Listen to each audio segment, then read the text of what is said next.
What if the only thing standing between you and your breakthrough was belief? What if the answer to your prayer was already on its way, but you stopped expecting it? And what if the smallest heart in the room carried the strongest faith of all? In a quiet farming town surrounded by rolling fields and dusty roads, there lived a man named Daniel Harper.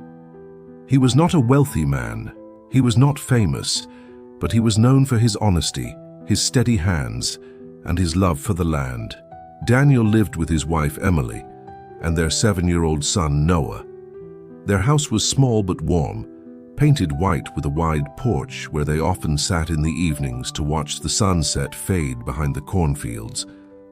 But that year, the sunsets felt heavier. It had not rained for months.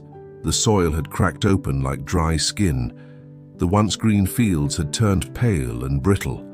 Corn stalks bent weakly in the hot wind, and the earth beneath them had become hard as stone. Every morning, Daniel walked through his fields in silence. He knelt down, scooped up a handful of dirt, and let it fall through his fingers. It slipped away too easily. The town was suffering. Wells were running low. Farmers gathered at the general store, their voices quiet and strained. Conversations that once revolved around harvest festivals and county fairs had turned into worried whispers about loans, debts, and survival. One evening, the town pastor suggested that everyone pray at the same time from their homes, not just a quick request spoken in passing, but a focused moment of faith, a shared cry for help. The townspeople agreed. They chose Sunday evening, just before sunset. When the day arrived, the air was thick and unmoving. Even the birds seemed silent. Inside their small living room, Daniel, Emily, and Noah sat close together. The windows were open, but no breeze came in. Daniel clasped his hands. His palms were rough from years of labor. His voice trembled slightly as he spoke. "Lord," he said softly, "we have worked hard. We have tried to be patient. Our crops are failing and our town is hurting. Please send us rain. Please give us another chance." Emily bowed her head, tears slipping quietly down her cheeks. Little Noah squeezed his eyes shut tight, his brow furrowed in concentration as if he were solving a difficult math problem. "God," he whispered, "Dad tries so hard. Please help him. Please send the rain. I know you can." When they finished, Daniel felt a brief sense of relief, but it was mixed with something else. Doubt. He stood up slowly and reached for his hat. "I'm going to check the south field," he said. Emily looked at him. "Now?" He nodded. "I can't just sit and wait." As Daniel stepped onto the porch, Noah ran after him. "Dad, wait!" Daniel turned around. "What is it, buddy?" Noah disappeared inside the house and came back a moment later, struggling to carry something almost as tall as he was. It was a bright yellow raincoat and an old blue umbrella. Daniel blinked in confusion. "Why are you bringing those?" he asked. Noah looked at him as if the answer were obvious. "Because it's going to rain," he said simply. Daniel glanced at the sky. It was clear, endless blue. Not a single cloud in sight. "The forecast says it's dry all week," Daniel replied gently. Noah shook his head. "But we just prayed," he said.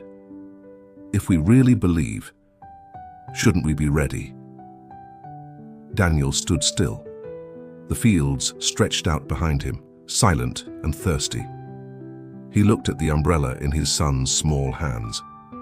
He looked at the sky again. Then he looked at Noah's face.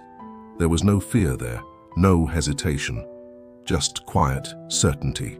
Daniel felt something shift inside his chest. All these months he had been praying, but had he truly expected anything to change? Or had he been preparing himself for disappointment? He took the umbrella from Noah and held it carefully. "All right," Daniel said slowly. "Let's go." They walked together toward the south field. The dry grass crunched beneath their boots. The horizon shimmered in the heat. As they reached the edge of the crops, Daniel paused. "Why are you so sure it will rain?" he asked. Noah shrugged. "Because God listens," he said, "and because you told me that when we ask for something with our whole heart, we should trust the answer." Daniel swallowed. Had he really believed that himself? They spent the next hour clearing debris from irrigation ditches. Daniel worked steadily.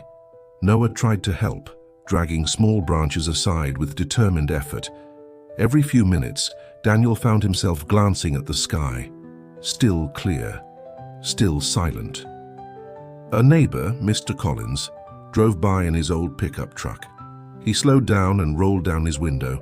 "How you really think it's coming?" he called out, nodding toward the umbrella tucked under Daniel's arm.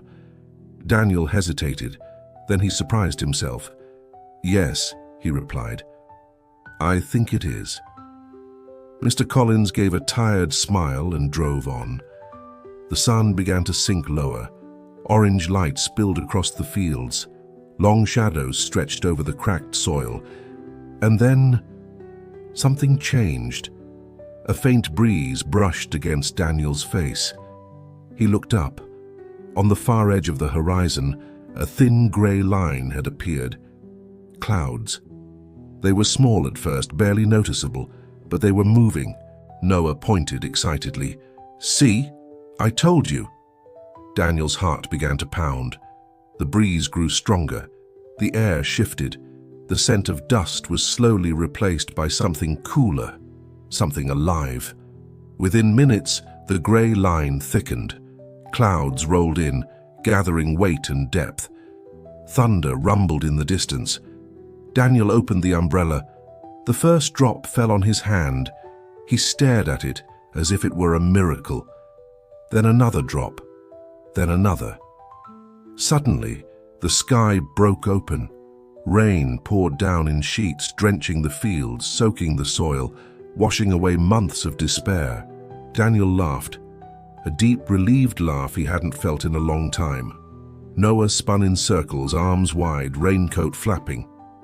Across the fields, other farmers stepped outside their homes, faces lifted toward the sky. The town that had been silent for so long was filled with the sound of falling rain. Daniel dropped to his knees in the mud, tears mixing with water. It wasn't just about the crops, it was about hope. That night, the rain continued. It beat steadily against the roof, flowed into ditches, filled the thirsty ground. In the morning, the world looked different. The air was fresh, the soil was dark and rich.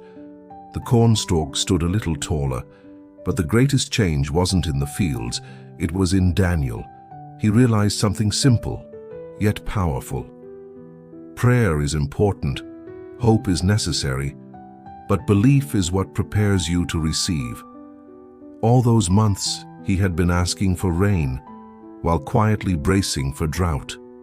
Noah had done something different. He had prayed, and then picked up an umbrella. In life, we often say we want change. We say we want healing. We say we want opportunity. But deep down, we sometimes expect disappointment. We prepare for failure instead of preparing for blessing. True belief is not loud. It does not shout. It quietly makes room for what it trusts will come. It takes action before the proof appears. It clears the field before the clouds arrive. In the weeks that followed, the crops recovered. Not perfectly, not magically, but enough to harvest, enough to survive, and enough to remind Daniel that faith is not passive. It is active. It moves. It works. It trusts. Whenever a new challenge came, whether it was a broken tractor, a late frost, or a difficult season, Daniel remembered that evening. He remembered the clear sky. He remembered the umbrella, and he asked himself a question. Am I preparing for the rain or preparing for disappointment? Because sometimes the difference between despair and breakthrough is not the size of the problem.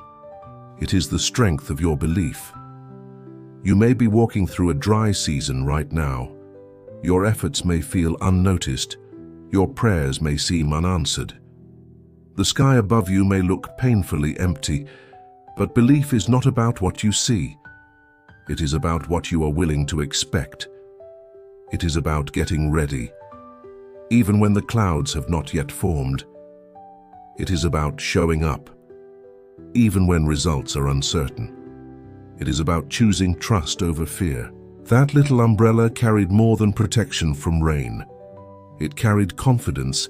It carried expectation. It carried the quiet power of a heart that refused to doubt. And sometimes that is enough to change everything. So if you are waiting for your own rain, do not just wish for it. Prepare for it. Take one step, clear one field. Make one decision that reflects trust instead of fear.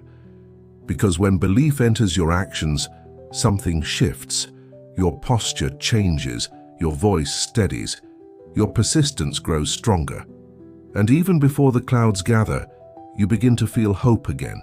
Remember this, the rain does not always come immediately, but faith prepares the ground. And when the moment arrives, you will not be scrambling. You will be ready. If this story touched your heart, take a moment to like this video, share it with someone who may be walking through a dry season, and subscribe for more stories that inspire strength, hope, and belief. Thank you for spending your time here. May your fields be renewed. May your heart stay steady. And may you always carry your umbrella, even under a clear sky.